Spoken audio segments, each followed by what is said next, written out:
What is up, guys? It's Max Merck here, and today I have the 2013 Mercedes SL63 AMG.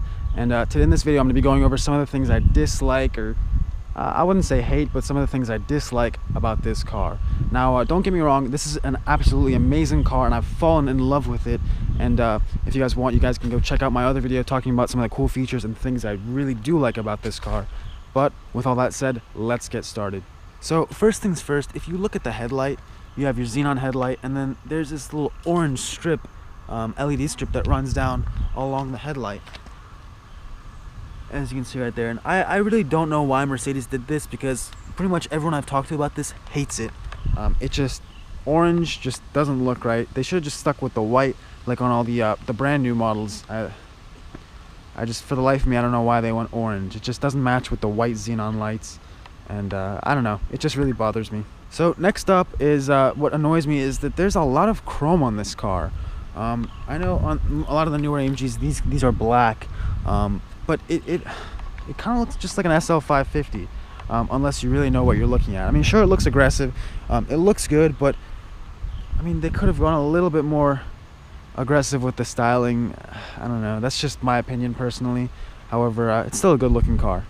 Next up, now I know this is a high performance car. It has a lot of power and needs a lot of braking force, but there's a lot of brake dust. Now I know it looks like these wheels are gray, but if I actually go ahead and rub my foot, it's silver. And I mean, I haven't really cleaned this car at all, but it's a lot of brake dust. I know it's expected of these kind of cars, but if you opt for the carbon ceramic brakes, that's definitely going to fix that problem. But just be mindful, there's a lot of brake dust with this car. Next up, something that really bothers me is that you can't open and close the roof with the actual car key. You know, I used to have a 2005 CLK 500, and you could do that. You could just sit outside the car, hold the lock button, and the roof would go and close itself. If you hold the unlock button, it'll open itself. And I really don't know why Mercedes took this feature away. I'm sure you could code the car somehow to do this, but it was a great feature to have, and I don't know why they took it away. Next up, coming to the back of the car. Now, pretty much all the new AMGs are like this, but if you look inside the exhaust, I don't know if you guys can see it, but these are fake exhaust tips. I'm gonna go ahead and flash a light for you guys in there. That's the exhaust in there, and this is just a little fake exhaust tip, and I really hate that. I don't know why manufacturers are going towards that. It's just stupid, cost cutting. You can't really notice it unless you're looking for it, but if you're buying an AMG, you're probably gonna notice it, and it bothers me a lot. So with the styling of this car, I really think Mercedes took a step backwards. I mean, the previous generation R230 SL63, the facelift, I mean, it had like a chrome, not chrome, like a grayed out brake light. Everything just looked more aggressive about that car. And this car, it doesn't look aggressive, and I don't understand why. It just doesn't. They really could have done a better job, just, you know, maybe darkening the taillights a little bit, something to give it an AMG look.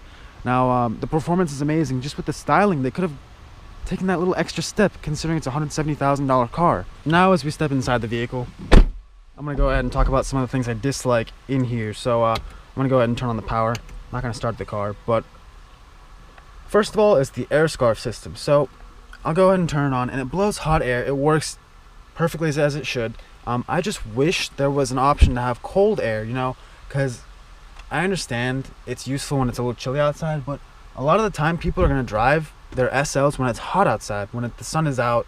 So it would be great if they had a little feature or an option where it would blow cold air on you. Just cold air on your neck, that would feel really nice in my opinion.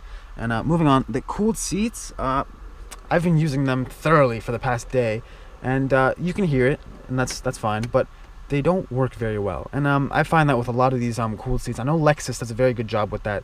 When I was sitting in a Lexus RX and I turned the cooled seats on, and I was freezing. It was blowing really cold air on me. However, with this car, I mean, it's meant to mostly just keep your back dry and not sweaty, but I don't know, I just wish it was a little more powerful, a little cooler, colder. So it is what it is. So another thing that really bothers me is the roof operation. It's the thing with Mercedes is it only opens and closes when the car is at a standstill. And that's just really annoying, because the other day I was putting it up, and there were cars behind me, so I had to start driving. I didn't want to, you know, hold traffic, so I was driving with the top like half closed, and I don't know, I ended up having to pull over somewhere and close it fully. But you know, I know with Porsche A lot of other car manufacturers, you can do it up to like a certain speed, 30 miles an hour, whatever it is. It just it just really sucks that with the SL you have to be at a complete stop. Last but not least, guys, the thing I probably hate the most about this car is the race start feature. Now, it's terrible. It's terrible. I mean, in other cars, launch control is so easy. Porsche, BMW, it's so easy to do. But Mercedes, they had to make it complicated. I don't know why. Maybe it's just something wrong with this car. But I don't know. For the life of me, I couldn't get it to work. And believe me, I tried. I tried so many times, and I did it the correct way, but it kept saying race start unavailable. And I really don't know why. And I also forgot to mention, this is the last one, guys. But the suspension, it is pretty stiff, not gonna lie. And I don't know if it's just this car, this exact car specifically, or all SL63s. But when it's stiff, it rattles a little bit. You'll hit something and the car just, something in the front of the car, I don't know if it's just this car, but it's a little rattly. But I don't know, every car is different.